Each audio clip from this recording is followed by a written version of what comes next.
Hello, it's us, it's you, we're here, together. Why are we here? For another exciting week on You Can't Disappoint a Podcast, Argentina's number 5 television show podcast. And I don't think we've kept that. I think we've been drastically falling since, but we're going to wear that badge proudly for the rest of our lives. Welcome to the show. You can officially support You Can't Disappoint a Podcast now on Patreon at patreon.com/can'tdisappointpodcast. It's the place to go to help us move this show forward, and there's all kinds of exclusive content, fun interaction, events with Steven and myself, and all types of ways to influence our show on a weekly basis. So please consider supporting us on Patreon. If you want to get in on the action, make sure you email us your trivia, your MVP, and your funniest moments from that week's episode over to our email at can'tdisappointpodcast@gmail.com, and we will read it right here on the show.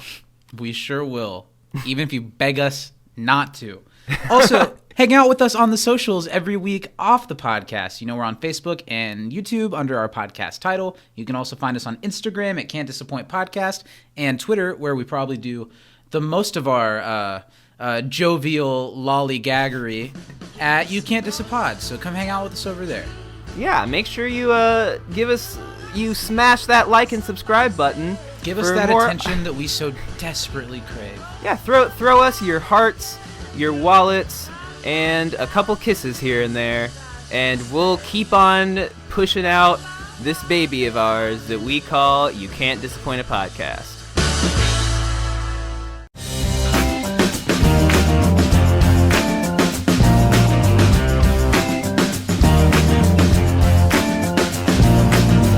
What's up, everyone? It's Zach, and I'm here with a really abrupt and kind of, ramshackled, put-together little mini-series for our podcast here.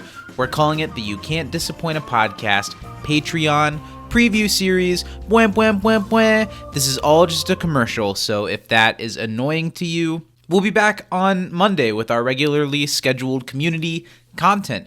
But what we're going to be doing here in this series is sharing some of the content that we're posting over on the You Can't Disappoint a Podcast Patreon with you guys, just to, one, let some people hear what we've been working on, and two, get you guys maybe interested to hop over and hear more of what we're offering. I'm Zach, and Steven would have been here, but I have some breaking news, actually. Steven's gone missing. Yeah, I know. I'm just as shocked as you are. Well, I guess shocked is the wrong. But, he went hiking. Apparently, he was trying to start this geocaching scam where the whole conceit of the geocaching is to find different expensive anime figurines, but it's really a way for him to steal the expensive anime figurines of others. I don't know. But this, I guess, got really serious, and he's gone missing. He's a certified missing person. There's a search party looking for him right now, and that's all I really have to tell you. And I guess I'll update as we hear more. So sorry for Steven's absence, but as you can see, he's dealing with other things right now. So right now, what we are highlighting from our Patreon content is my side podcast. It's called Nerdstalgia. It comes out twice a month, every month, and each episode, me and my significant other Lil focus on another nostalgic piece of media, whether it's something from my personal childhood or things that we know were big for a lot of people as they grew up that we haven't had the experience of seeing. The two of us and a guest watch whatever it is, listen to it. It could be TV, movies, books, music, trends, whatever. We engage in that together as a group, and then we all discuss it, and it's been a lot of fun. What we're going to listen to today is the complete first episode of Nerdstalgia, where myself, Lil, and our good friend Brandon Dubois discuss 2004's seminal animated classic, the SpongeBob SquarePants Movie. There are other episodes of Nerdstalgia streaming already on the Patreon, so if you enjoy what you're about to hear, you can go check them out there. There is an episode about Courage the Cowardly Dog, a new episode about the film Ferris Bueller's Day Off, and we have at least 9 more coming up in the coming months, including things about, the Beatles and some of the early 2000s Nickelodeon live-action sitcoms. I think it's going to be really, really fun. Before we get into that, though, I want to talk to you guys about 2 of the tiers of our Patreon. Every Patreon tier, which starts at $5 per month, includes access to all of our exclusive premium Patreon podcasts like Nerdstalgia, which you're about to hear, and also things like our Scrubs review podcast that we just posted recently, or You Can't Diss a Pre-Show, our weekly live stream pre-podcast. And we're going to talk about two of the tiers quickly. The $5 per month tier is the Chicken Finger Crime family. Yes. If you become a $5 patron, you get access to You Can't Diss a Pre-Show, the weekly live stream pre-podcast, access to all the premium patron podcasts like Nerdstalgia, access to Patreon exclusive game nights and other live stream events, early access to You Can't Disappoint a Podcast when available, which actually in the month of March is always going to be on Thursday or Friday instead of when the episode normally comes out the following Monday. Bwam! Early access if you subscribe. And also, you get an automatic one entry into future giveaways that we do without even trying. Well, I guess you are trying because you're giving us money, but you won't have to do any of the things that the normies have to do to enter our giveaways, and we're going to be doing one at the end of every season of Community at least. So that's what you get with the $5 per month Patreon subscription. Really great. I hope you do it. We're also going to talk about the $10 a month Patreon tier, the Save Garrett tier. You know, some people in the hallways like to say that we've already saved Garrett, but have you seen him recently? It's clearly not the case. We need to keep working. And if you chip in $10 per month to save Garrett, and maybe, honestly, maybe we should sidestep that and put it towards saving Steven. But if you sign up for the $10 per month tier, in addition to all of the things that the $5 tier gets, you also get a handwritten community postcard upon sign up with optional kiss from Steven or myself. You get a weekly shout out on You Can't Disappoint a Podcast, which, by the way, this program that you're listening to is brought to us by our $10 and up patrons, Danny M. Lugo, Mary Baker Budisa, and Justin Brummett. Thanks, guys. You're all awesome. Also, $10 patrons get access to a monthly patron-only Zach and Steven Zoom chat, and instead of just one, you get an automatic 2 entries into future giveaways, along with all of the other stuff. I've talked enough. Let's get right into it. Here it is, just for you guys, the first episode of Nerdstalgia with my good friend Brandon Dubois, talking about the SpongeBob SquarePants movie. Let's do it. Ba-bam. When there's trouble, mischief, or vandalism at school, one person is called to crack the crime and punish those responsible. The assistant principal, or as he's known at Polk, Vice Principal Krubs. Presenting the Shirley Temple Little Darling DVD collection. 18 timeless films packed with hours of her unforgettable singing. And the most crackers in my soup. No, I am not on my way over to the grand opening ceremony. I'm busy planning to rule the world! Well, good luck with that. Have we got a show for you? Here we go! Hooray! Cheese turkey! Say what? Say what?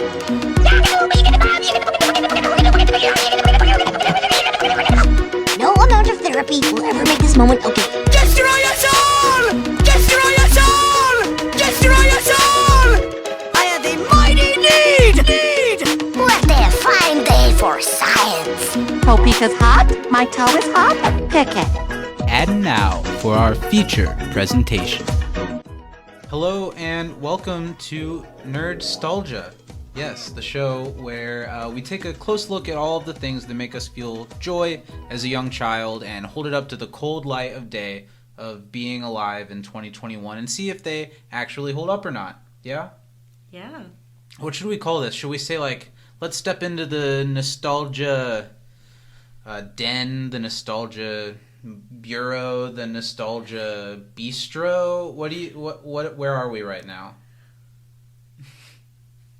Sorry, dude. We'll workshop it. I am your host, Zach, and I am joined by my trusty sidekick and partner in crime, Lil. Hello. Hi. How are you? I'm good. How do you kind of have no choice but to be my sidekick in this venture? How do you feel about it? It's fine. It's fine. different. It's different. But How is it different? I don't do a podcast. Sure, but we talk to each other all the time. That's true. And I feel like you often speak as if you're talking in front of an audience.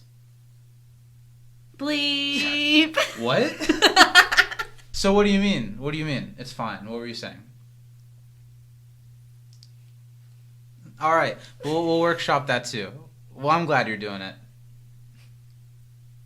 Me too. First time, everyone. Welcome to the show. What are we talking about this time? SpongeBob SquarePants the movie. Yeah, well, come on. The SpongeBob SquarePants movie. Yeah. Not SpongeBob SquarePants the movie. The SpongeBob SquarePants movie. It's a much more eloquent title. Bleep. It came out in 2004. How old were you in 2004? I was 5, and Yes. I remember going to the theater and seeing this with my mom. Oh. I remember the kitty tray. It's like a popcorn, and I want to say it was like a fruit by the foot or something like that. Explain this for people. I don't know if this is every movie theater I've been to that's like a locally owned one has had a thing like this. I don't know if bigger chain theaters have them or if everybody has them. It's like it was like a box. It was a literal box, It had and it usually cute had little decorations all over yeah, it. it had cartoons, whatever. I think this one may have had like a SpongeBob SquarePants, a SpongeBob SquarePants theme. Yeah. But I remember getting my high C, and my popcorn, and fruit by the foot. Yeah, it would have like a hole for your drink, and it had a hole for it came with a sweet snack, and it would have a thing for popcorn. It was the best. It was so cool. Getting that now would probably be weird. But when I got a little bit older, then I was like, but it's a really small drink and a really small popcorn. yeah, and it's a really long for movie. little kids. Yeah. It's for babies. Yeah. So you saw it in the theater. I did see it in the Were theater. you super stoked for it, or was it just like, let's go see a movie? I remember being excited because I have an older sister, and she actually watched SpongeBob. So your sister Maddie, yeah? Yes. How old was Maddie then? She would have been 10. So perfect age, a Yeah, couple years she would older have than been. I was. Yeah. Yeah. She was excited for it, so that means I was excited for it. But Like something cool to do with your cool older sister. Definitely. Yeah. And I just remember seeing it and at the Mounds Theater. Nice. So that's our very local theater. The very independently run and probably shoddily run theater inside our mall. Also kind of is shoddy. I don't know. The Mounds Mall really is, the mall is a dying art. And Mounds Mall really was, not a shining example of mall. I It's worked this, at the Mounds Mall. concrete castle fortress that has, 6 stores tops. It was Indiana's And none of the first good ones. enclosed mall. And that's not really saying anything about it. That's what they would say. But the theater inside was very akin to the mall that housed it. But I had a lot of good experiences there, like birthday parties to see a movie. I had my open house in their party room. That's really sad. It was really sad. So I'm talking. This is the nostalgia. This is Nerdstalgia. We're talking about being children and the fun memories. But no, you had your high school, yes, your college open house at the movie theater. My high school open house, Yes. not my college. Well, because I people are guess helping I was you prepare going for into college. Okay. Yeah. Listen. You were out of high school at that point. I worked at the mall. Yeah, I know. I worked at the mall as it was dying. It was sad. A lot of people could probably say that you were a key factor in the mall dying, yeah? Maybe. Once I left, then it just crumbled. Oh, that's what it was. Actually, It I wasn't left long and a after. couple months later they finally closed. Yeah. Yeah. But the theater stayed open. The theater stayed For open. a second, and it was sad. It stayed open for a year. But we digress. Oh we my digress. gosh. The SpongeBob SquarePants movie. So was that one of your earliest movie theater memories? No, because I remember seeing Star Wars in the theater. Like Revenge of the Sith? Or Attack of the Clones? Early 2000s. Yes. The one where Anakin becomes Darth Vader. That is Revenge of the Sith. Yeah, so I saw that one in theater, and I remember crying. My earliest movie theater memory, I've always really remembered stuff like this. I used to, even from the time I was a really little kid, whenever we saw a movie in the theater, I would have to stay until the very end of the credits. And it was before the time of stuff happening after the credits. I just loved going to see a movie, and I wasn't going to leave until it was completely over. And You still like going to see movies. Well, I love going to... Well, not right now. Not right now. But I do, and I miss it. Yeah. The earliest one I can remember is Stuart Little, the first Stuart Little movie. And I think that might have came out in like 1999. I was born in 1999. Yeah, I was 25 at the time. Yeah. I'm just kidding. I would have been 2 years old if this is true. It was 1999. I remember seeing it in the theater, and that's my earliest That's movie cool. theater memory. I remember very specifically certain scenes of the movie, like seeing them in the theater when I was... That's cool. I would have been 2 years old or less. That's insane. Well, anyway, let's segue into the show. We're going to talk about the SpongeBob SquarePants movie, which was also a huge movie theater memory, like a big moment in the theater. And we're going to talk about it with my first guest this week is a friend of mine named Brandon Dubois. Do you agree? We talked about his name with him. Don't you think that's a pretty baller last name? Dubois. Dubois. It's like I don't know.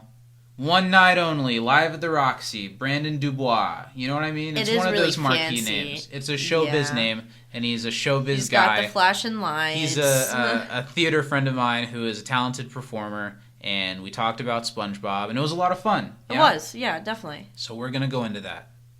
Right? You're the assistant. Press play. Play. Ocean man, take me by the hand, lead me to the land that you understand. Ocean man, the voyage to the corner of the globe is a real trip. Ocean man, the crust of a tan man, and by the sand, soaking up the thirst of the land. Ocean man. I'm here with my friend Brandon Dubois. Dubois is how you pronounce your last name, right? Yeah, it's Dubois. That's such a show business last name. Do you ever think about that? No, I don't. Usually I just think about how French it is. I get a lot of like, oh, is that French? And my dad used to tell me, no, it's actually Canadian French. Okay, well, I guess that makes more sense. Yeah. Yeah. So do you have family that's from Canada? No. I don't. Do you have family that's French? No. Some great ancestor way back when you traveled to Canada. I don't know anything about my historic background. I don't know where my name comes from, what it means. I just think that my family is white people, and they've always just been Anglo-Saxon. Saxon. Yeah. White Anglo-Saxon person? Yes. Very waspy. But waspy is like a specific region, isn't it? Yeah, that's going to be like more your New England area. Okay. Well, we're off to a great start. Obviously, this isn't what we're here to talk about, but my connection with you, Brandon, is theater. Yes. And from you being a very talented actor, singer, performer. Thank you. Have we just been in one show together to its completion? We did Damn Yankees. Yes. We finished that one. Yes. We started Joseph. You finished that one. I finished Joseph. Yes. Yes. And then you... I don't know. I did not finish that one. And then you what? Just stopped doing theater? Or... What? You stopped doing the show. That show, You disappeared. Yes, yeah. I did. But I think it was one. It was just one, yeah. Yeah, but we're in one now. We are in a show now. One of my favorite shows. Yeah. The 25th Annual Putnam County Spelling Bee, which is a phenomenal show if anybody doesn't know about it. Had you seen it before we're doing it right now? I've never seen the show, so actually it was only like a month before auditions that I actually really dived into the It's so funny. recording. It's one of the funniest shows, I think. Yeah, we watched, I think, before we went into auditions, like 3 or 4 different versions of the show on YouTube. So. I feel like it's one of those shows where, like, some people get the humor really, really right and some people don't. You know what I mean? Sometimes it's like a really vanilla performance of the show and sometimes it's really funny. Yeah, you know what I mean? No. But, no, but... people should check it out if you haven't. It's got a lot of reason to improvise within the show, and there's audience participation. And I just feel like there are groups of people who put on that show who can do that type of stuff better than others. Maybe that's what it is. With the audience participation and the improv, some people can improv in a way that sounds like a theater kid doing improv, and some people can improv in a way that sounds like that character just riffing. You know what I mean? I don't know. I feel like if you didn't have the improv-y stuff, it would be like a vanilla performance. I feel like. Sure. Yeah. Well, there's some, so it's about kids in a spelling bee, and the kids are played by adults, and it's kind of got a sort of risque sense of humor, but it's very lightly. It's not, it was, when did it come out? Like 2002? It came out like in the early 2000s, so what was risky then isn't all that risky now. Now we've got like Book of Mormon, but I mean, I guess that doesn't have anything to do with anything, but a segue from theater, one of the reasons that I wanted to ask you to talk about the SpongeBob SquarePants movie was I just remember having a bit of a connection over the SpongeBob SquarePants musical. That's right. And I don't know if, I think you might have even been the person who told me that it's worth checking out. It's super worth checking out. Well, I know. Yeah. I'm on board now. You don't have to convince me now. It's really fun, and it's one of those things that when I first heard about it, it seemed like there was no way that it was going to work. You know? Yeah. It's almost like, I don't like Shrek the Musical very much. It's got good music, but it seems very much just like the people who had the rights to Shrek were sitting around twiddling their thumbs, not making money off of Shrek, so they're like, let's make a Shrek musical. It felt like the same thing a little bit, but it's actually good. The music's really good in SpongeBob. The way that they translate the cartoon to stage and the sound effects and the colors, and they do a really good job. Yeah, I kind of expected it to be like they're like in the big mascots. So like the big suits that people wear. Yeah, I thought it was going to be like when they do like there's Nickelodeon live on stage tours, or like kind of like the Disney on Ice type stuff. That's what I was thinking. Like a mascot costume rather than but it's like but it's people in costumes. It's like a real Broadway show. Which I think the first time I saw the pictures of the people in it, I was a little bit underwhelmed because it's not big character. It's not what you expect them to look like, but I like it a lot better when it's like, you know, the guy who plays SpongeBob has like a yellow shirt and suspenders on or something, and the guy who plays Patrick has like the Hawaiian pants, and he's got like his hair kind of spiked up to make a point. And the music's really good. The music's really good in the SpongeBob musical. And it's crazy the people and the musicians and the talent that they got together to write different songs for that play. Like how there's a song written by David Bowie, and the musical came out shortly after he had passed away. So I don't know when he would have written the song, or if that potentially one of the last written David Bowie songs is in the SpongeBob SquarePants musical, which is pretty insane. Or like Panic at the Disco wrote a song for it. Who else? Like They Might Be Giants, I think they did some. Have you listened to the SpongeBob musical, Lily? Yes, you've made me listen to the SpongeBob musical before, Zachary. And do you like it? Yeah, it's not bad. Have you seen it live on stage? I've not seen it live on stage. I was in Chicago once, and a lot of shows that are going to Broadway go to Chicago to try out first before they go to Broadway, and the tickets are always really cheap. And the SpongeBob musical was in Chicago while I was in Chicago, and tickets were like $20, and it was like before it goes to Broadway, so they're trying it out on audiences to see how it went. And I could have gone to see it, but I thought there was no way it would be worth seeing. But I absolutely should have seen it. Do you want to know a fun fact about their set? Yeah. Most of their set is all recycled material. Good. Well, that's good. Yeah.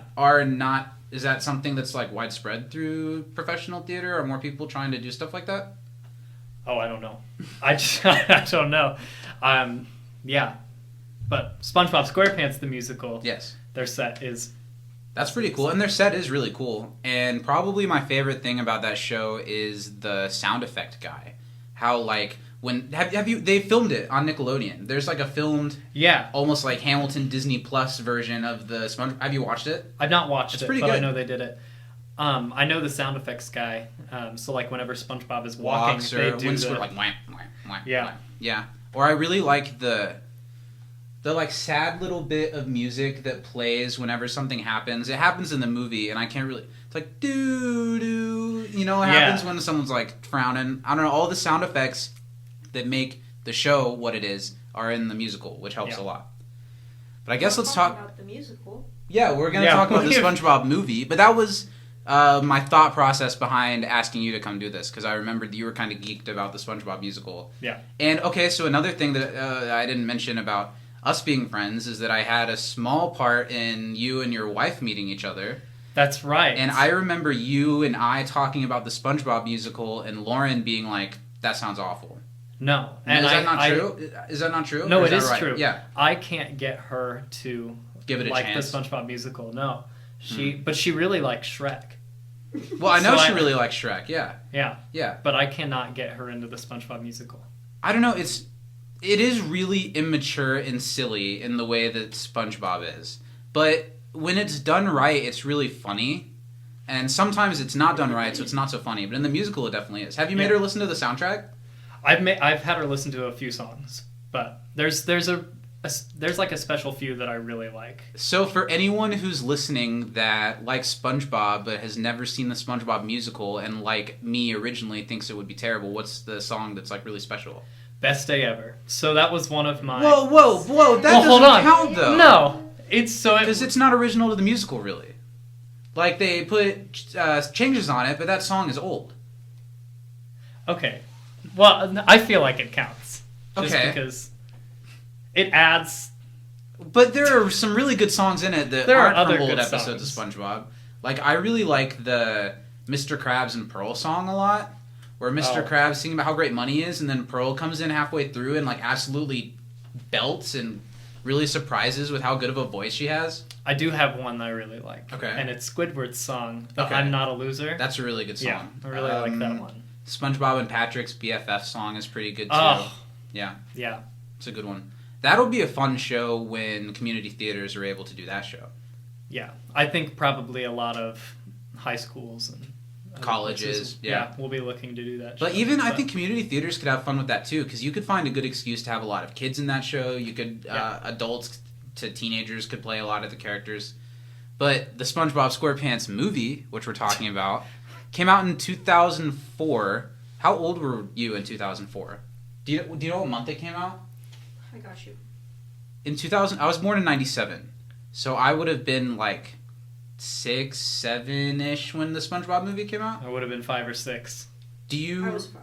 Do you remember when? Wait, November 2004. November 14th, 2004. So I was born in January 97.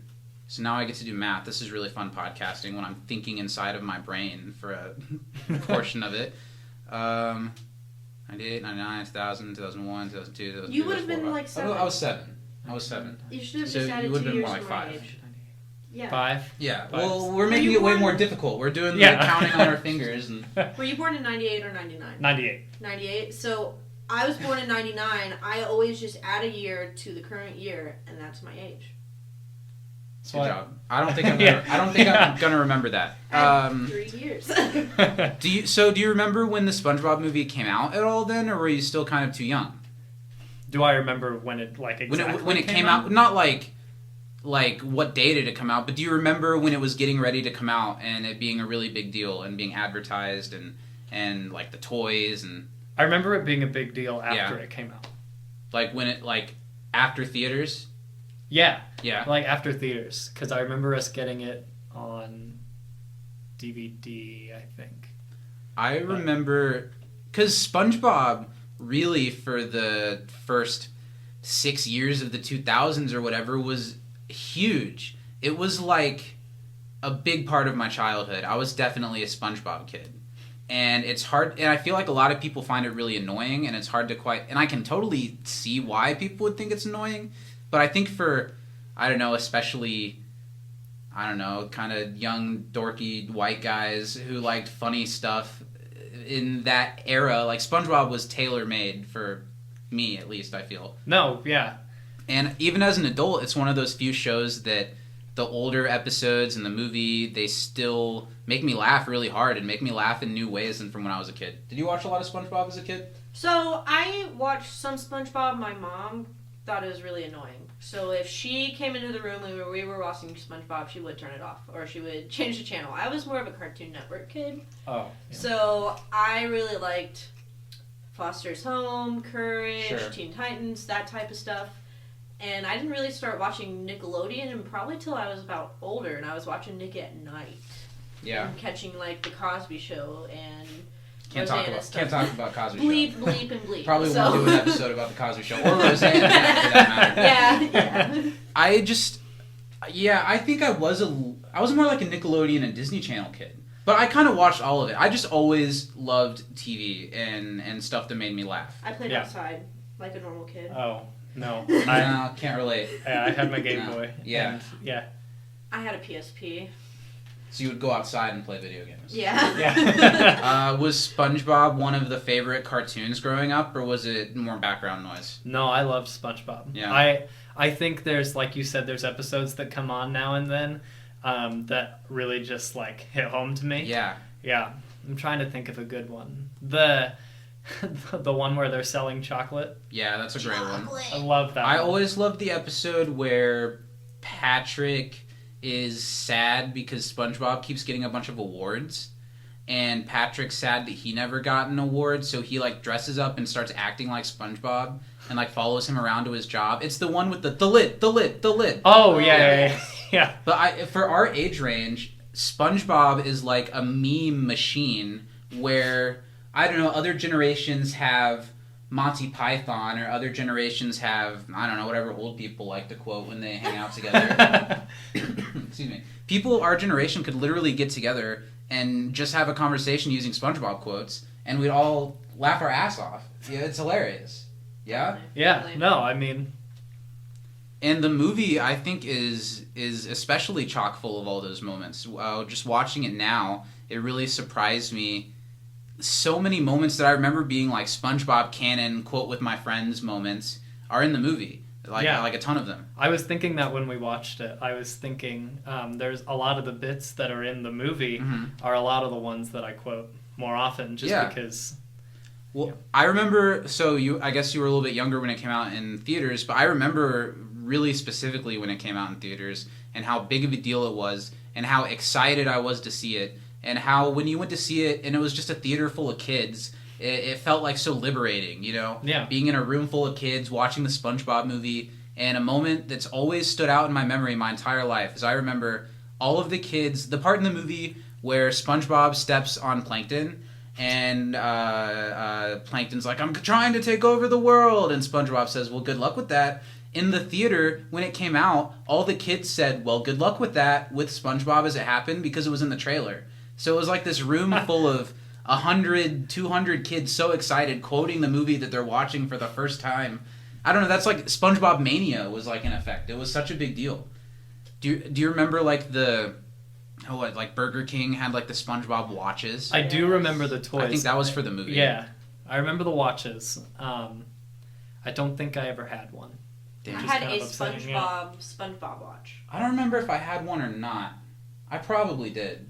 I was always about the toys, even if I didn't watch the show, just because, I was a kid. Yeah. And I have siblings, and we would always, like, if we got a toy, we would, like, lay them out and swap them if we already had didn't that toy. Like the one? Or, if we didn't nice. like it, So I got a SpongeBob watch off my little sister. Oh, my brother always got really defensive about our toys. I was a middle child, so I kind of just watched it happen as they fought about the toys more so, and then I just got scraps. It's fine. And I didn't have any siblings or friends, so no one tried to take my toys. I used to I would tell stories with my toys. I would use my toys to not put on a play, but almost put on a play. So you play Barbies? Yeah, but with not action figures, but with more posable toys like that. Yeah, I did that kind of stuff, but with Legos and my Mario toy. I was never good at building stuff. I never got into the stuff that I had to build. I just got back into Legos, but I thought about it. Speaking of which, I did used to have this big Lego SpongeBob. Nice. So was it the pineapple? No, it was Krusty Krab. No, it was SpongeBob. Oh, it was just a big SpongeBob? It was just a big SpongeBob, and you built him together. And was it Lego, or was it Mega Blocks? It was Lego. Lego had a whole series of SpongeBob material. I remember just random SpongeBob merchandise. We had a shaved ice machine that you cranked yourself. Yes. And I the had ice that too. Came like through his teeth or something. It was like a SpongeBob snow cone maker. Yeah. And you put stuff in put, on top of the hat or something. So you would put the ice and this thing in his head, and you'd push down his hat, and it would come out of his teeth, and you would like crank it, and it would make shaved ice. I just totally. I remember the times of SpongeBob mania, literally, just like how there was a time when like Beatles and the Kiss, where there was like everything you could slap their name on it. They had. The Simpsons was one. SpongeBob was definitely one. I remember really wanting stuff just because it had SpongeBob on it. The SpongeBob plug and play game, where it's like SpongeBob's nose for the controller. That. Yeah, that was a lot of fun. There was so much cool SpongeBob stuff, and the movie was really at the height of that, and it was so exciting to see. And I think even on top of that, it works pretty well, just like as a movie. Did you like it watching it again? Does it? I loved it. I mean, yeah, I feel like there's a lot of bits even now. I think there's bits in there that I didn't get growing up that now I'm like, oh man. Like what's one specifically? It's not like I don't want to say like because they hide adult jokes in there. Yeah, not too bad. There's no like you notice when Plankton opens up Plan Z. And it's like, oh yeah. They do that in the Mike Myers Cat in the Hat movie too. Have you ever seen that? I have seen it. It's terrible. He it's like a picture of their mom in a picture frame, and he like unfolds it, and his hat gets tall. I am a pretty big defender of that movie. Well, I don't like it as a Dr. Seuss adaptation, but as a movie itself. Well, we were in that age range to really like it when it came out, and I did like it when it came out, and I could still have fun watching it. But I wouldn't come to its defense if someone said it was bad. It's not the hill I would die on. I really like the Cat. You know that movie, like, this has nothing. I'll probably do an episode about that movie sometime, but that movie, like, Mike Myers only did it because he owed a bunch of money, and that was the only reason he agreed to take it. And while he was on set, he was just a douchebag to everyone. And imagine, like, him in that creepy Cat in the Hat makeup all the time, just being an ass to everyone. And he would, like, never leave his trailer, and he would, like, not talk to people directly. He would like talk through his guy. Crazy. That has nothing to do with SpongeBob. The SpongeBob movie, adult jokes. There are a couple. One thing that I remembered was the SpongeBob movie was one of my earliest like ideas of what being drunk was and what hangovers were like. With the Goofy Goober ice cream bar scene and when SpongeBob shows up to the Krusty Krab to defend Mr. Krabs, and he's like all. I don't know, they even have like these little like splotches like around him in the animation. Like crusty eyes, the bag. As a kid, I never got the fact that he was supposed to be drunk. I don't think I got that either. I thought maybe it was just because he had a bunch of sugar. Yeah. Sure. But I think I had seen enough shows where people like go to a bar and get a beer or something. Like I'd watch The Simpsons a lot as a kid. Yeah. So I think I don't know. I think it was one of my first ideas of what a hangover was, the way that he looked crusty like that the next day. I don't know. I do like that whole bit where they're drunk. Yeah, it is really funny. Two best friends. Things that I used to quote with so many things I'd quote on the playground. Did you do that with friends in like elementary school? Did you like quote cartoons with your friends or like play those types of games? I remember doing a lot of waiter. That was really fun. That's one I still quote a lot. No. Man, there's a bunch of them. I really like. I quoted it when we watched it. Oh, when they're talking about Patrick worshiping Goofy Goober, and he has it on his underwear, and he's like, "I don't worship him." He's like, "You've been wearing these underwear for 3 years every day. What do you call that? Worship." It's really funny, and as silly and random it is, it's like smart silly. I can tell that it's good comedy writers. There's a lot of really funny stuff in it. No, yeah. Yeah, definitely. I feel like there's a lot of it. It doesn't take the like gross humor route. The movie that is a lot of so gross. It's well, Not like I guess visually. That's the wrong word I'm looking for. It's gross visually. I feel like there's a lot of cartoons that take the like loud noises equals funny. Oh yeah, there are kids programs that cater down to their audience. They're not making stuff that makes the creators of it laugh. They're like, oh, kids will laugh at this. Where I feel like with SpongeBob, they were doing what made them laugh. Right. and it makes us laugh. I think that's why the movie works so well, is because I feel like if the creators find it funny, they're gonna, reach out to more of their audience. And I feel like it's a really, that movie specifically is a really timeless one. I feel like I could watch that later down the road. Yeah. We are. That's the whole point of what we're doing right now. 17 years now since it's been out. Yeah, it's... Goodness, 17 years feels like It is insane. But to think, like, SpongeBob has been something that has been with me for my entire life. I loved it when I was a kid. There was a period in high school where I kind of refound it and liked it again. And now I still enjoy it. I'll still put it on. Every Christmas, I watch the SpongeBob Christmas episode. The, Santa's coming tonight. I love that episode. I don't know. That's kind of why I picked this for the first one of these that I'm recording, is because I can't think of many things that makes me feel more nostalgic than SpongeBob, and the SpongeBob movie particularly. It's so good. And it's so, I don't know, it's so funny how there's not a lot of messaging in the movie. They don't really try to push any I don't know, I guess just messages throughout the movie, but there's a spirit of accepting that it's okay to be childish, and celebrating being childish. And almost there's some stuff in it about how toxic masculinity, even how SpongeBob and Patrick are expected and have this thing in their mind of what being a man is, and that being a man is something that you do, not something that you are. But and I was always a kid that was a lot more silly than manly, and I think it's something like this celebrates that you can be childish and you can be goofy and silly, and you can still be the hero and save the day. I think that's pretty cool. I hadn't really thought about that. The toxic masculinity it's not super deep. That was a little bit of a stretch. But there is literal toxic masculinity in the scene where they go to... What's the place called? The Thug Tug. Is that what it is? That's a little... Thug Tug, okay. That scene is great. I love so much that even when SpongeBob and Patrick are trying so hard to be masculine and to not be goofy, as soon as they go into the bathroom, the first thing they do is get distracted by the bubbles, and they turn it into a colorful romp between the two of them. I think it's really funny. Well, when Patrick walks into the bar, he's all beefed up and storming in there. It's fun.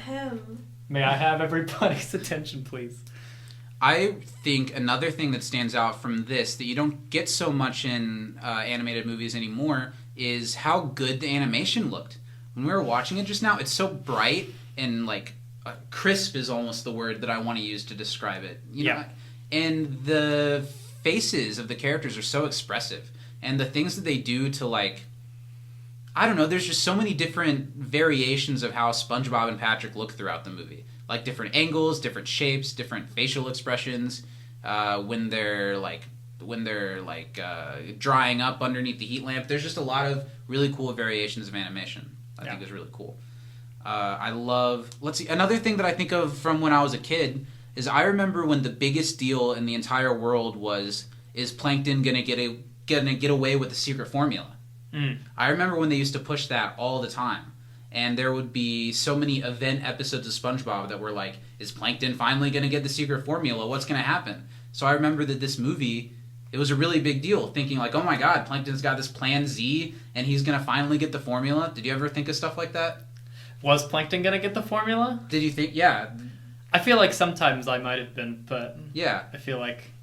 In this movie he does, and he takes over. And I think Plankton is one of the funniest characters, too. The part when he's... What is it in the beginning? Whenever he's hunched over, and there's a big vein. Oh, it's ah! yeah. Ah! I like the part that Karen, his computer wife, says after that, where she says, last time he got in a fit of rage, she had to mop up the floor. Oh yeah, that's funny. Or Karen's a funny character too. SpongeBob is just such an inventive show that it's not just anyone could say we're gonna make a show about silly sea creatures underwater, but SpongeBob's got the fast food side of it. It's got the Plankton and his computer wife. It's got, I don't know, even in this movie, the live action pirates that are in the beginning of the movie. I always thought that was kind of weird. Live action pirates? Yeah, it's a little weird. Well, they did. Matches Patchy. Tom Kenny was always Patchy the pirate. Yeah, so why wasn't Patchy the pirate in the movie? I always wondered that. Because I always really liked Patchy the pirate. Yeah. So why not? I don't know. Because in the show, Patchy was like the number one SpongeBob fan. Right. And in the movie, the pirates are all fans of SpongeBob. They get excited to get the tickets. And then, Patchy could have totally been there. Which is, because, I mean, Tom Kenny already is... Maybe it doesn't hold up. Maybe the movie doesn't maybe because Tom Kenny what? Tom Kenny voices SpongeBob. Yeah. And so he obviously could have been there to do Patchy. Yeah, I don't know why they wouldn't do that. Does that make it a bad movie? Because I think so. Dang it. I think it does. Well, one thing that I've noticed, so there aren't a ton of huge, big-budget, theatrical, animated like TV shows that get their own movie. There haven't been that many. I can think of like there were the Rugrats movies, there was the Wild Thornberrys movie, there's like the Simpsons movie, but not a lot of shows get like big screen movies. And I think SpongeBob adapted itself really well to the big screen, where like all of the stuff that made the show what it is in the movie, but they also went bigger with it. The settings are more vibrant. There are a bunch of new characters. There are some celebrity voices. Do you think it's one of the better TV shows to get a movie? I think it might be. Yeah, no. But it might be because I just watched it. That's also true. But, no, I think a lot of the times, just from what I remember anyways, they don't go out of Bikini Bottom a whole lot. Yeah, there are the times when they like go up to the surface and they're on like popsicle sticks. You know I do remember that, yeah. But you're right. Or like rock bottom or something like that, but it doesn't happen that often. But I feel like a lot of the times they're in Bikini Bottom, and I feel like, I don't know, I feel like the creators were really just, I don't know, they were really inventive with the way that they made, I feel like they made it bigger just by going farther from Bikini Bottom, yeah. So you got to see all these different areas. Mm-hmm. So like the beach, or the treacherous trench with all the monsters, and the bar that we talked about, and the bar, yeah. There were just so many different like settings that I felt like it was something new. That was the other thing, as watching the movie, I feel like that the movie never missed an opportunity to like it never missed a beat. Yeah, there's not really a moment, and it's pretty short. It's a little less than an hour and a half. It never slows down. No. And like each set piece is funny. It's a really great road trip movie, and road trip movies are easy to like. Each location, something different happens that's funny, and it doesn't stop. It fills moments with things like the really creepy, I don't even know what you want to call it, the like fake ice cream setup, fake out, the anglerfish that has, I thought too hard about that. This anglerfish, it's a really elaborate ruse that you've built this around your tongue, and you just sit there all day hoping someone comes. It'd be easier just to be a huge treacherous anglerfish and eat people. Did you see all of the? I mean, that's what they're doing. They have all those skulls around. Yeah, all of the SpongeBobs and Patricks that have come before trying to. Or I also think with the road trip stuff, I love the bits when they're crossing the county line or whatever, and it's the people at the gas station, the like hillbillies, and I love you won't make it 10 seconds, and they make it 11, even though their car gets stolen and driven away in. They rub it in their face. Super funny. I feel like one moment that always stuck out to me, this is a really tiny moment, so when they're at the Thug Tug, we were talking about it, so I thought about it. And it shows the sign like, oh, we're five days away, and the like bush blows away by car. Yeah. This is just a little moment that I always think about in my head. Is when Patrick goes, when he sees the car, they do this little like yeah, I know exactly what you're talking about. I don't know, that moment always just like the like SpongeBob and Patrick are just one of the best buddy duos of all time. And the first SpongeBob... Have you seen the other SpongeBob movies? I've seen Sponge Out of Water, which is... We can talk about those a little bit later. I just want to know... But the other movies aren't quite as SpongeBob and Patrick go on an adventure together. And this one, it just really gets that buddy duo right. They're so funny together. Patrick's really funny in this movie. Patrick, I think, really stands out. Just because... I don't even... Everything he does is silly. Talking about little moments that make you laugh, how... when they are in Shell City and they're trapped in the fishbowl and SpongeBob is playing with the rocks, which I think that's really satisfying just to watch, the animated character playing with the live-action rocks. Yeah. They really nailed the live-action animated stuff in this movie probably better than they do in Sponge Out of Water. The little moment when Patrick, SpongeBob's like, oh, these little tiny colored pebbles, and Patrick just eats one without thinking about it. I did see that. That's a pretty funny moment. I think rewatching it, there were a lot of little moments in there that I hadn't noticed before. So like that, I did see him eat it. The waiter. I had mentioned to you the waiter when they're really drunk on the stage with He's playing the piano for him. The giant peanut guy. Yeah. He's playing the piano. The waiter's playing the piano. I love all the shots of SpongeBob and Patrick like being debaucherous in the bar, and the waiter just dead faced like, I hate my life, as they throw ice cream on him.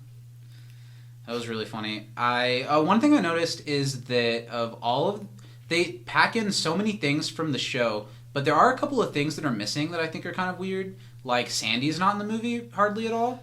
They show her for like a second, but she's a big part of the show, and she doesn't really have a thing in this movie.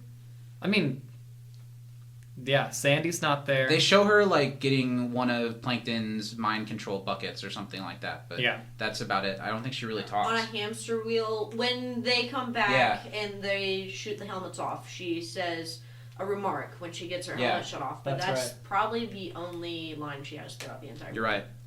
That's a little weird. And a lot of the like Bikini Bottom at large characters aren't in it. Like a lot of the side characters, like I don't think I saw like Mrs. Puff or like Mrs. Puff is in there, but she's got, just like Sandy, she's got one line. And same with Larry the Lobster. But I guess it's kind of the same thing where like they went so big with the movie to take them out of Bikini Bottom that if they, I don't know, I guess some of that stuff does have to go. I don't know. Yeah. I don't know. I feel like maybe taking all of them. We're gonna get to Sponge Out of Water later, but I think one of the elements that I really like about the first one is that it is just SpongeBob and Patrick, and I feel like growing up with SpongeBob, because like you said, I mean, I haven't been alive since SpongeBob. As long as we've been alive, pretty much SpongeBob has existed. It's still. I feel like SpongeBob and Patrick were like the main. I mean, SpongeBob obviously because he's the but yeah. I feel SpongeBob and Patrick is a bromance. I feel like you could always. I mean, as a kid, you could have one and then the other, and it'd be all I need. Yeah, that's true. I don't think the movie's worse for not having any of those things. It's just a little surprising some of the stuff that they didn't have in the show. I think it would be interesting to see like Sandy or Squidward go on that adventure with them. Yeah. Well, I think what we get of Squidward in the movie is pretty funny. It's really small, but when Mr. Krabs in the beginning is announcing that Squidward's the manager of the Krusty Krab 2 and not SpongeBob, when it's like this banner of just Squidward's like plain face that comes down, it's like this like North Korean dictator kind of vibe. It's very weird and silly. And then SpongeBob yelled like, "Yeah, yes, better luck next time, buddy." It's super funny. I'd like to know what Mr. Krabs was whispering. You get a sense of it. There's a part where it sounded like Mr. Krabs was whispering "jackass." It did. Literally and SpongeBob's like, "I come off like a what?" Well, is the movie rated G or PG? If it's rated PG, they probably would be allowed to sneak in Jackass like that and get away with it. If it's G, probably not. Where's my rating at? I remember being young and SpongeBob and Patrick being so much like the height of bromance, like friendships, that I would like kind of picture my... It's PG. It was PG, so they might have said Jackass. I kind of remember like looking at my closest, like my best friend companionships, like kind of through that lens. Did you ever look at that at all? So, would you ever be like, who's SpongeBob and who's Patrick? Because I totally did. That actually happened to me recently. Okay. So not a few months ago, when the SpongeBob musical came out, my friend Austin was really into it. Like really into it. And Austin was one of my groomsmen, and we hang out. Excuse me, I can't talk. You hang out so much that you can't even say it. That's right. Yeah. I just love him so much. But get choked up just thinking about it. But we'd kind of listening to that musical talk about doing it. Yeah, doing that as SpongeBob and Patrick. And just like how our friendship really like got fits each other. that well. Yeah. Is this the person that you said was it your old roommate? No, someone else. But that's actually another person that I had kind of had a SpongeBob Patrick thing with. Yeah. Sit around, watch TV all day. Yeah. So eating snacks. I don't know. It's kind of me and Lily. I mean, we kind of got a SpongeBob Patrick thing going on. Yeah, but like except we're both Patrick. We're both Patrick. Or like, you know the rumor as a kid of like... that SpongeBob and Patrick were gay for each other? Yeah. We're proof that they are? Yeah. Yeah. Yeah. That was the thing? Yeah. You never heard okay, that? so there was What? a thing, like, when SpongeBob was so popular, there would be, like, Fox News, conservative news outlets that would run stories about SpongeBob, like, brainwashing children into thinking that it's okay to be homosexual. Which, obviously, we all know that it's not, so no worries. SpongeBob didn't teach us I that. don't know if you know this, but... I'm just kidding. This is the first one. People might think I meant that. I didn't mean that. What? I don't know if you know this, but Nickelodeon, on their social media account, released... it was like for Pride Month. They released SpongeBob was on it, wasn't he? SpongeBob was on it with a bunch of their other like LGBTQ characters. Yep. SpongeBob was one of them on I that list. don't think SpongeBob is like canonically gay, but I think gay people to some regard have embraced the show of SpongeBob as being really funny and colorful and bright. So I think maybe that's kind of what it is. But we do live in a time which is great where we're seeing a lot of cartoon shows are having LGBT representation. Yeah. I bet they're real mad about that over at Fox News now. Yeah. Yeah, they're mad about a lot of stuff. They are mad. They've got a lot to be mad about right now. I think this movie, I thought of this, it almost made me think that they were trying to counteract some of the SpongeBob and Patrick are gay stuff by how much Patrick was trying to get laid. By how much Patrick was trying to get with Mindy. You're hot. It's the bit where he asks if he saw. Do you see my underwear? Do you want to? Starts to pull them down. Yeah. Yeah. Doing his best Harvey Weinstein impression. Patrick definitely wanted some. Yeah, and I mean it's Scarlett Johansson. But it's a green. It's Green Mermaid. Yeah, Scarlett Johansson. Yeah. Well, isn't Scarlett Johansson one of those actors that they joke around about her playing characters outside of her race? Is that a thing? Is Scarlett Johansson one of those people? She was Scarlett Johansson. They joke about her playing any and every type of character. So like, I've seen jokes about her playing like a black man. Like in Soul, like she would have been Joe. Yeah, I was thinking that's why it tracks with the SpongeBob movie, because she's this green anthropomorphic, I don't know how to say that word, I guess, mermaid. Yeah, mermaids. Are you trying to say it now too? Yeah, I'm not even try. Anthropomorphic. That sounds right, but I feel like if I looked at the word, it might not That's be. a word I tried to pronounce the other day. Anthropomorphic? Yeah. What was the reason? Get it out. I have no idea. Okay. But it was a conversation Lauren and I were having that just... Anthropomorphic. Anthropomorphic. There's no extra R, guys. To talk about the ending of the movie, I remember being a kid in the theater, and it's silly. The scene's silly now, but the scene where it looks like SpongeBob and Patrick are gonna die when they're under the heat lamp, I remember being a kid and being...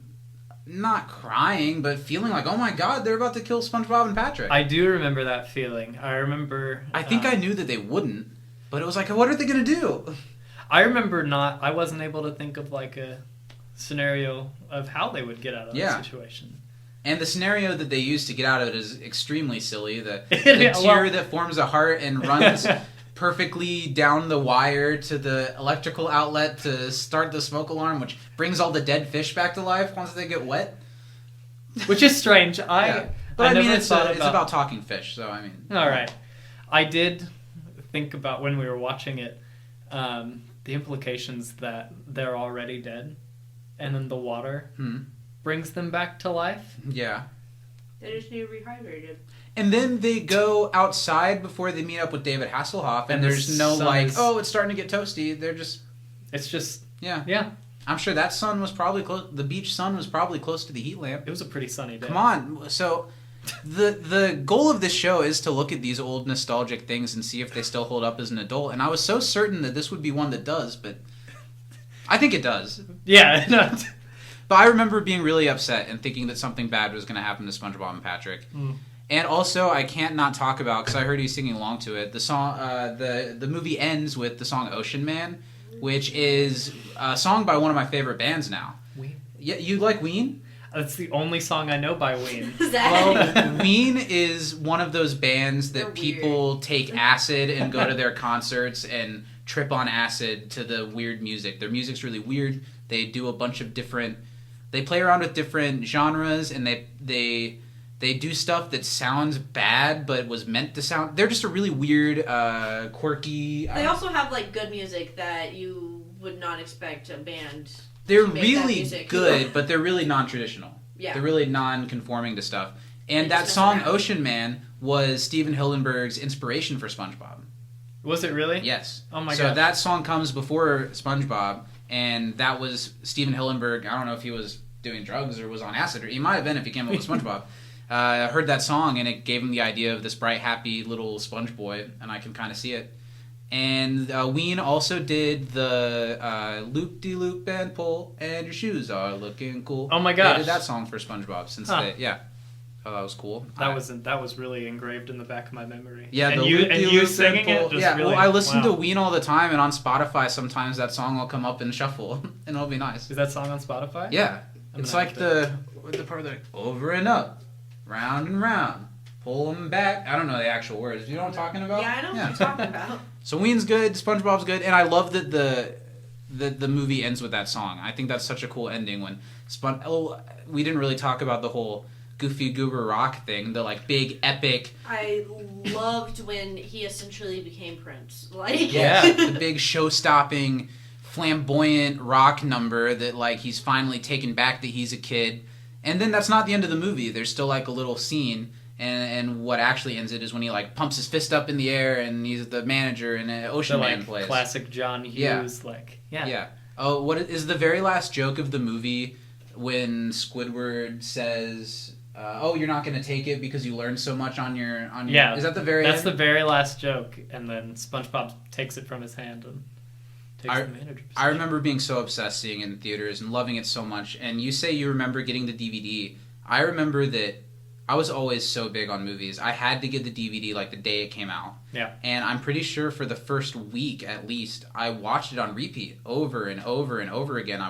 I would watch it, and then I'd watch like the play menu, and then I'd play it again, and I'd watch it. And I still have. There's so many parts of this movie that are so ingrained in my brain that I could just quote along with a lot of it. Yeah. A lot of the first like half hour when he's stay with me, tell me about your kids. You know, it's like that's what it's all about.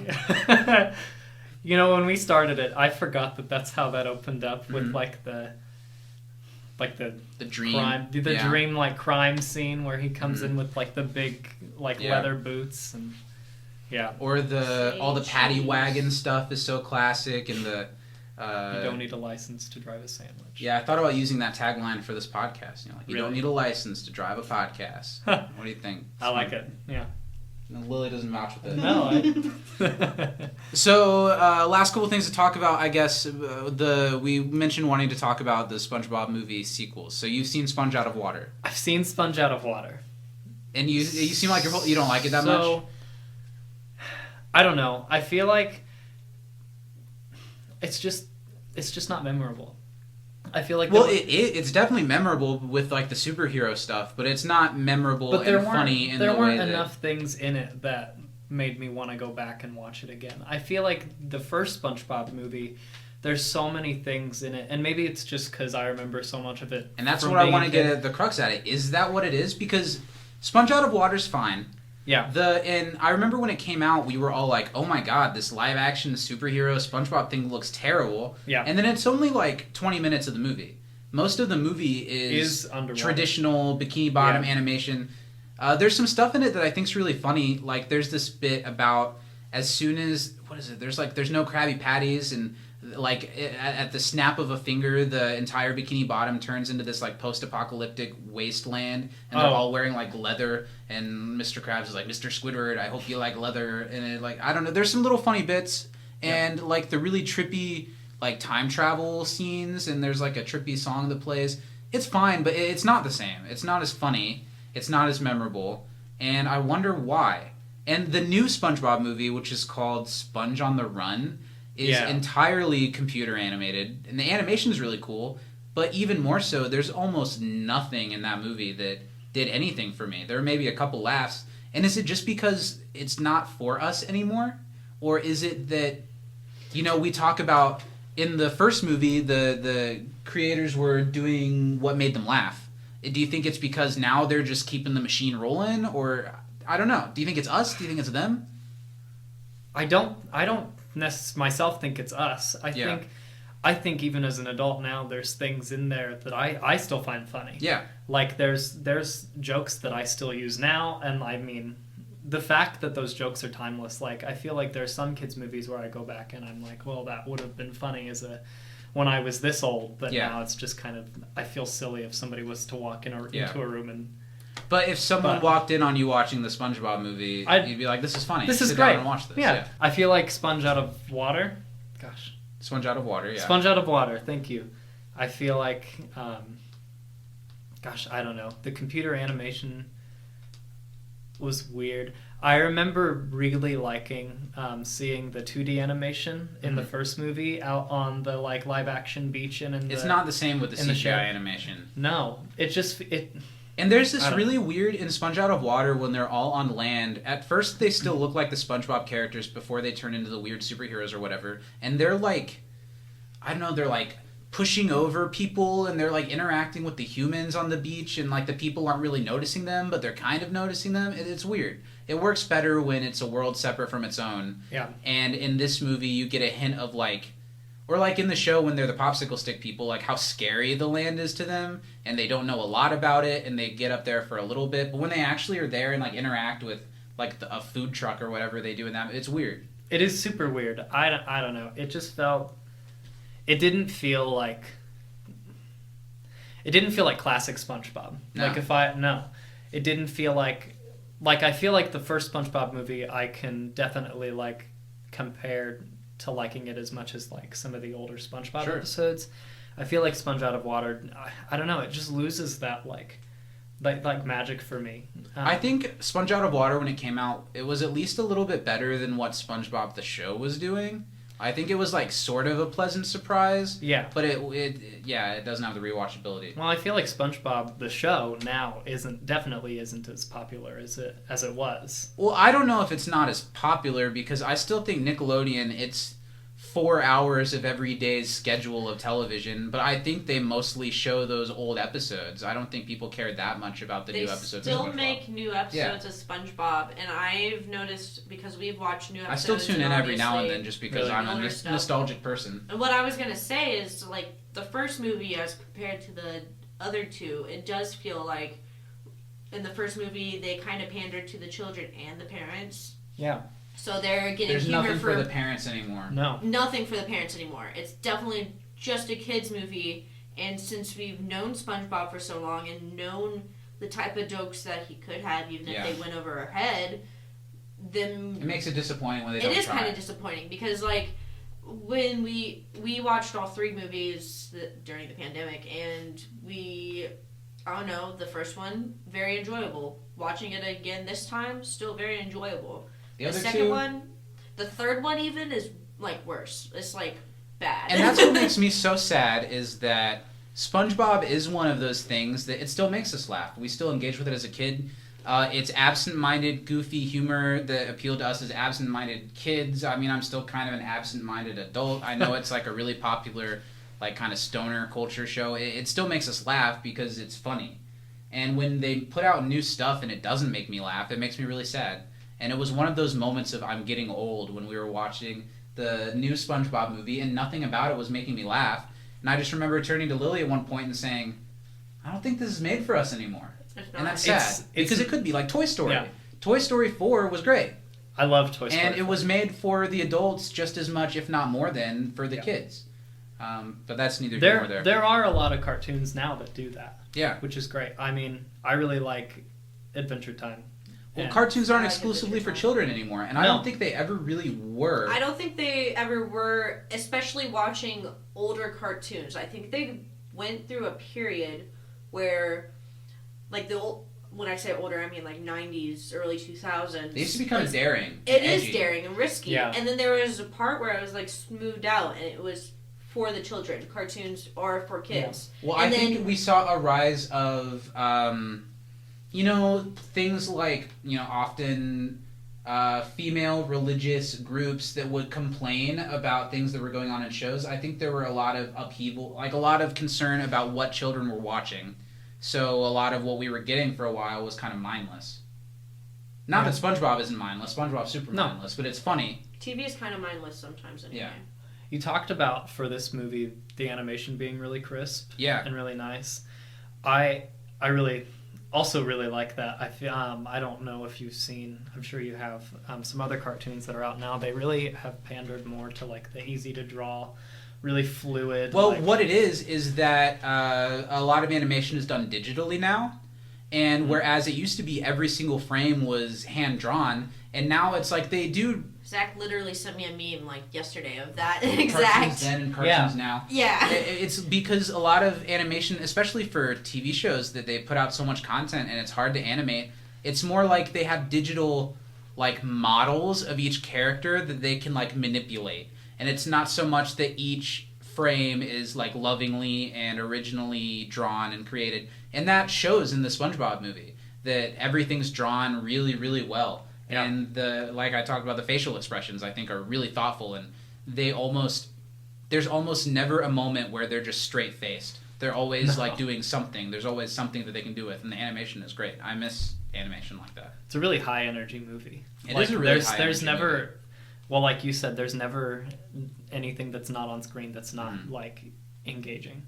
And I think because of its high energy and because of how nostalgic it makes me feel, it's one of those movies that no matter what age I am, if I turn it on, I'm 7 years old again. Right. And I'm watching SpongeBob. Well, you literally might be 7 years old again. But I'm watching SpongeBob again, and the same stuff is making me laugh, and it really does. And one of the reasons why I wanted to make a whole nostalgia podcast is because it, like, softens the harshness of the world a little bit when you can put on something like that. Feel like a kid. That's so and not that I love being an adult, not that I like long to go back to being a kid, but the absent-minded, just joyful nature of it definitely gets me back in that perspective, and I think anything that can do that is good. But now as we close up this conversation, I guess the big thing is, do you think it would do these things for someone if they had never seen, somehow they had never seen a second of SpongeBob before? If you put on the SpongeBob SquarePants movie and say like, hey, this is a kid's movie, but it's really, really funny, and the animation is great, and the voice acting is great, and it's silly, and it's got a good journey, I think you should check it out. Do you think someone would enjoy it? An adult? Yeah. I do too. Yeah, I think it would be, I mean, if you were going to start, I don't know, if I went to somebody who had never seen SpongeBob and I was It's a great place to start. I know, I was trying to think of something that I could show them that would really be good for them to watch as a first-time SpongeBob watcher. It would be that. And very rare that the movie of a TV show is the like shining example of the show a little bit. Yeah. You know, there was talk of when it came out that the SpongeBob movie was going to be the end of SpongeBob because Hillenburg left after the third season, and then the movie came out. But then it was so insanely popular that it kept chugging along with the different creative team on the show, and now it's still on. I think I did hear about that, but I couldn't imagine it ending. Well, do you think if it had been the end, because I think it probably would have worked as an ending, do you think that SpongeBob would be like as legendary as it is if it was only 3 seasons in a movie? Oh my gosh. Lily says no, but all of the quality content was then. Yes, but they fed off of that and they created more content because of that. I think if they ended it there, even if fans were like, oh my god, SpongeBob, like we want it back. Yeah. They permanently ended it. I think it would have just shrugged. That was a TV show. I don't think it would have shrugged. I think we'd still think about it the way we think of things like Ren and Stimpy and Dexter's Laboratory and some of those shorter-lived shows that are still legendary. They're just only really legendary to if you were there when it happened. Yeah. Whereas now it's been on for 25 years, so there's 3 generations of kids or whatever that have grown up with SpongeBob to become an adult with 22 years. Okay. I'm just saying. But I just think like, so I was like, how old when it? I was like 2 when it started, 1 or 2, and there were kids that were 12 to 15 when it started that grew up with it. There are kids that were born when those kids were old that started up with it. I do think there is some, I don't know that it would be exactly the same if it had ended. But maybe it's like everyone talks about SpongeBob got bad at a point. Maybe it would be a little bit remembered more fondly, but I think we do remember it fondly, so maybe not. Yeah. I remember it fondly. I've seen a few of the new episodes. It just doesn't hold up for me as much, which, like you said, is very sad, but I don't know. But even still, it'll make me laugh sometimes. Yeah. It's just not the same. I think if it would have ended after 3 seasons, I think, like you said, it would have been like your... Well, we would remember and love it, but... I think of the show that comes to mind for me is like Samurai Jack. Oh, I didn't really watch Samurai Jack. And that didn't even have like much dialogue. My dad still watches Samurai Jack. He will put it on in the background. Samurai Jack is one of those that only had, 2 seasons, I think? And then they did a last one. But it was on Boomerang. Well, it was on Adult Swim. Well, then, yeah. Yeah, something like that. Yeah. I don't know, but that's the show that comes to mind for me. That if it had been on longer, it'd be legendary, but now it's just kind of a niche thing because it was on for just a small period of time. Or that's a good example. Something like Chowder. Or The Marvelous Misadventures of Flapjack. Yeah. They were shows that I loved, but they came and went pretty fast. Yeah. People, I think, my age at least, still make reference to it, though. It's hard sometimes gauging those things because we have such fond memories of them. And our circle... and our age range also have fond memories of them, whereas like maybe if I brought up Chowder to someone who's like 18 now, they'd be like, what the hell are you talking about? Yeah, that was totally. not a TV show. But I feel that now because we're old, I feel that way about some of the shows that are popular now. Now that things like the Adventure Time generation have ended, a lot of the new shows I don't really know. But there's some good ones that I've heard. Yeah. There was like a whole span of time just a few years ago where animation was like really in. Yeah. Well, stuff like Steven Universe. Steven Universe is my jam. Gravity Falls was really good. Gravity Falls was really popular. Gumball was really good. And adult animation is booming too. Shows like BoJack Horseman. I don't know if you've ever watched BoJack Horseman. I have but seen it's BoJack really Horseman. good. Shows like Big Mouth. There are a bunch of different types of animation now. Animation is really booming. You're right. Yeah. Bob's Burgers. Bob's Burgers Bob's is great. Burgers is so much fun. But now we're just naming stuff that we like. Yeah, so I think this is a general sign that we've had the conversation we set out to have, right? Right. So we both really love this movie. And I love it just as much before we started talking. You know what I mean? I actually love this movie. What is it out of 10? Like, genuinely. Genuinely? Okay, so like, you know, like, on a nostalgia level and on a personal level, it's a 10. Oh, of course. But like if you were comparing the SpongeBob movie to like The Last Temptation of Christ or like Schindler's List, you know, like what do you think? What would you give a fair grade to the SpongeBob SquarePants movie? I think I'd still give it an 8.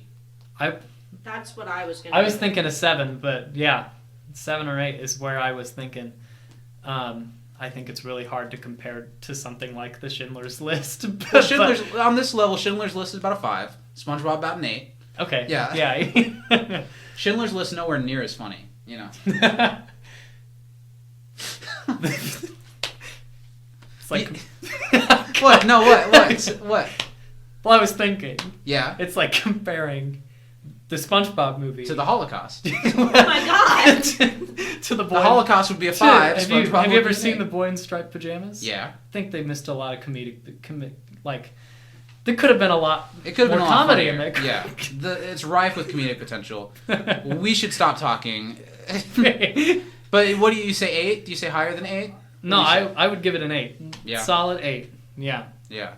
I feel like now, what would you give this conversation that we just had out of 10? What do you think of that? Like I think it was like a 7. Please fill out the survey once you're done with the podcast. Yeah, it'll find it under your chair and mail it back to us. You ever been to Chili's, where they have the screen? We've mailed them like a screen. We've mailed them. Yeah, why do you know about this, but I don't? I don't. Yes, so please look for your tablet in the mail to talk about this podcast, I guess. Yeah.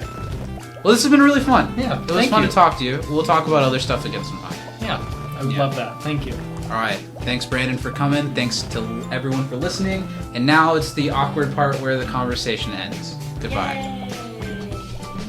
Patrick, you see I'm growing a mustache, and though I know I must ask you, does it really make me look like a man? Okay, and that was it. We did it. That was the show. It's been 10 seconds for us since we recorded the intro, but less than 10 seconds. But that was the show. That was the episode, yeah? That was the episode. I think... What do you mean? That was the episode. Now that was the episode. Now that the first time was the episode. you said... That was the episode. That was the episode? We gave you what we could. I'm giving you sound bites. So you don't have to be at the end of any of the rest of these. You can just say that. You can plaster it over and just plaster it Oh. Okay, SpongeBob SquarePants Movie, a great movie. I've been listening to Ween ever since we watched it just because I really like Ocean Man. I really like Ween. I've known Ween for a while, not Wow. to be a hipster Wow. How or cool. anything. Well, people have known Ween way longer than either of us. Since That's we've been alive. true. That's true. The SpongeBob SquarePants Movie, I've been thinking about how I could watch it tonight and be happy. Definitely. And not have wasted any time. And then I could probably watch it again tomorrow and be like, I've watched this movie a lot lately, but it's still really funny. It is, and like sometimes I'm still catching things, and I've seen it, God, who knows how many times since it's been out, and we've watched it a couple of times more recently too, and I'm still catching things. It's and so funny. It's funny, and it's cool seeing it as an adult. I think I already said in the episode, but I really do think this one like is a standard time out of all three of them. Oh, like, sure. It's more geared to the adults and the children. Sure. It's got parts for everybody at first. Parts for everybody. Parts for everybody. TM. Parts for everybody. Free parts. Free parts. Yeah, I really love it. It's really funny. I could watch it again. And I think I was being a little hard when I gave it an 8. I think I was trying to not be too nerdy. I think it's a 9. I think the SpongeBob SquarePants Movie is a 9. It would have been very hard for it to have been any better than it was. Okay. Yeah, it was a 9. It might not be a 9 for everybody, but it checks every box for a good movie for me.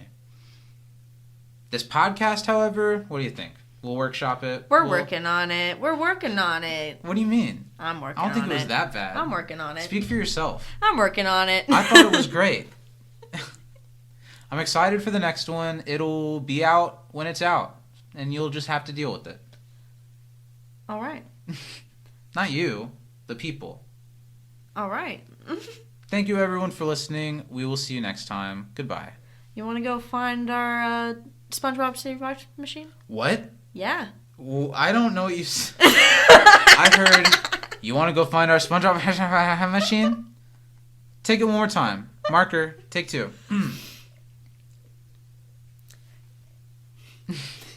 They can't do it.